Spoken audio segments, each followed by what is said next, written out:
Disobey an order in Rome's army, and you might be beaten to death by your own brothers. It wasn't an enemy's punishment. It wasn't a barbarian's cruelty. It was Rome's own law, cold, calculated, and absolute. They called it decimation. 1 in every 10 soldiers chosen by lot, executed by the others. No mercy, no exceptions. A lesson written in blood, that fear was stronger than pity, and obedience was stronger than love. This was not madness. This was method. Rome believed that without fear, there could be no strength.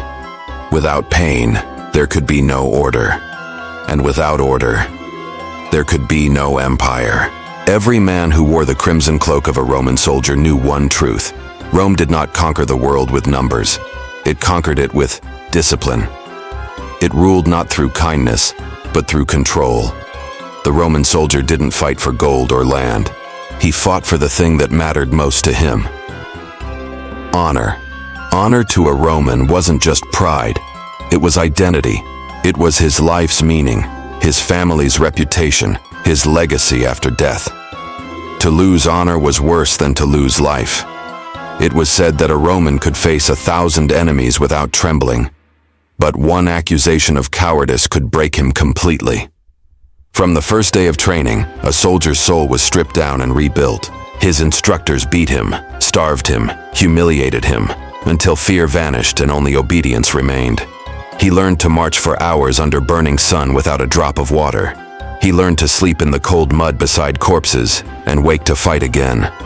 He learned that the will of his commander was the will of the gods themselves. He wasn't allowed to question, to hesitate, or even to think. He existed only to obey. And above him, high on the hill of every camp, fluttered the golden eagle. Rome's sacred standard.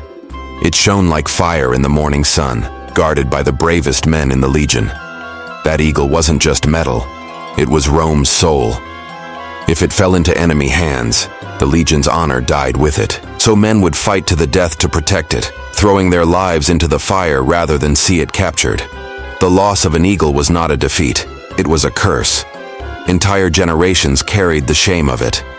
Every Roman soldier knew he didn't belong to himself. He belonged to Rome. His body, his life, his breath, all were the property of the empire. If the Senate commanded him to march, he marched. If the general ordered him to die, he died. There was no hesitation, no rebellion, no why, only obedience. Because obedience was survival.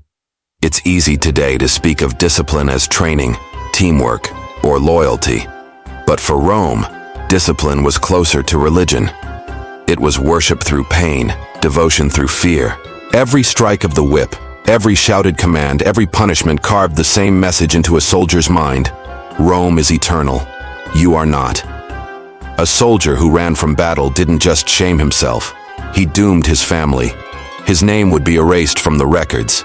His children would be denied land. His wife stripped of protection. That fear burned deep inside every man. It made them unbreakable. When a Roman legion marched, it was like watching an iron wall come to life. Tens of thousands of men, moving as one, each footstep in rhythm, each shield lifted in perfect timing. They didn't charge wildly like their enemies. They advanced in silence, slow, steady, unstoppable. And behind that silence was discipline, the kind that could only be born from fear and from faith. But what happened when a soldier failed? When courage cracked? When a line broke in battle? Rome had no pity for failure. If a cohort showed cowardice, the commander would call for decimation. The men would gather, lots would be drawn. 1 in 10, unlucky, terrified, chosen for death. The others, their own brothers, would carry out the execution. There was no running, no pleading, no forgiveness, because the punishment wasn't for the dead.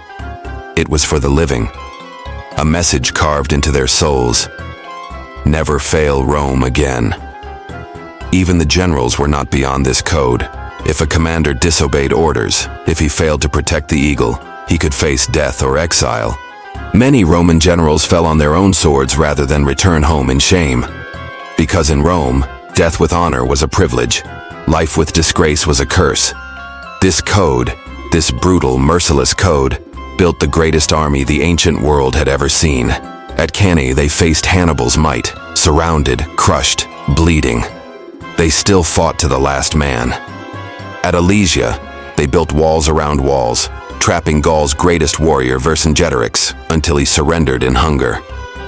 At Pharsalus, brother fought brother in Rome's own civil war, and yet the legions never lost their discipline.